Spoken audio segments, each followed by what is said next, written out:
I made a really simple edge guide for my trim router. My next project, I'm going to be routing a lot of straight lines. So to make my life easier, I decided to make this simple jig that helps you quickly set up a fence for routing. The way that it works is that you place it on your workpiece and put this edge along your cut line, clamp it down, and then lift up this flap. That way you can route and it's going to be perfectly centered on your cut line. This is not my own original idea. I originally saw this on the Woodsmith Shop TV show and I could not find any other information about it. So I think I did it correctly. Let's get started. I'm using a 24-inch hinge for this jig. You can use any size hinge you want. So I marked a scrap piece of plywood at 24 inches and then set it up on my crosscut sled to cut it to that length. Next, I needed to find the distance from the center of the router to the outer edge of the base plate.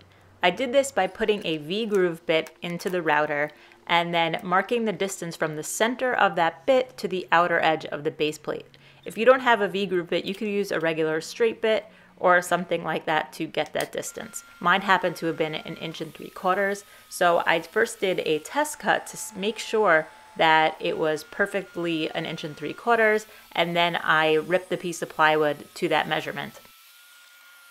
Now the two pieces of the jig are ready to be attached with the piano hinge. In order to make sure that this jig will be as accurate as possible, I need for those two pieces to be as close as they possibly can.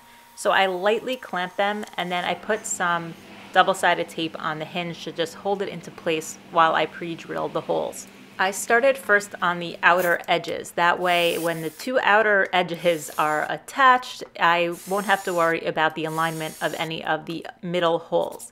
So you saw there I was using what's called a VIX bit, which is a center finding drill bit. And it's perfect for situations like this where you need to drill perfectly center in a hole. So after attaching the two sides, I continued to use the VIX drill bit to pre-drill all of the holes, and then I locked everything down with screws.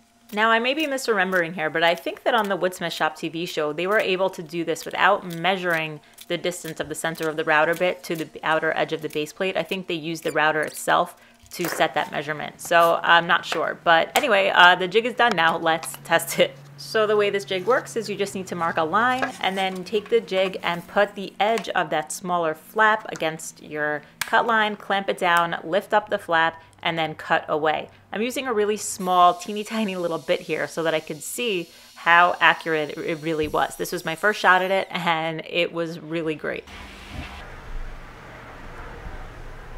Now let's see that from another angle.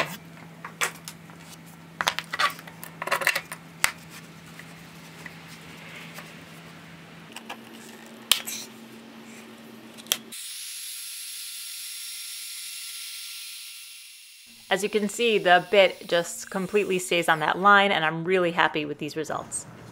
All right, so this was a really super simple jig to make, and I see this is going to be really helpful in the future. I just have to clamp it on my piece, flip up the flap, and route away. I know sometimes it takes a little bit of time to set up a fence with a router to make sure that you're the perfect distance away from your bit. But with this jig, this is always going to be the perfect distance from the center of the router bit that I'm using. So I'm going to be able to use all my different router bits. I just have to make sure when marking the cuts that I'm marking from the center of the bit and not the edge of the bit. Just a tip for general routing rules, you want to go from left to right when you're routing. That way the direction of the bit is actually pulling your router into the fence instead of away.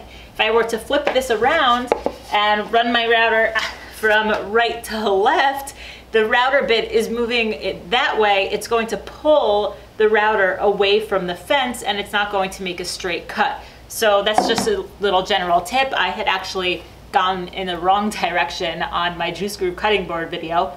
My bad. So thank you guys again for watching. I hope this was helpful. Now I'm going to use it for my project. You should always run it along on the left side of the base plate. Does that make sense?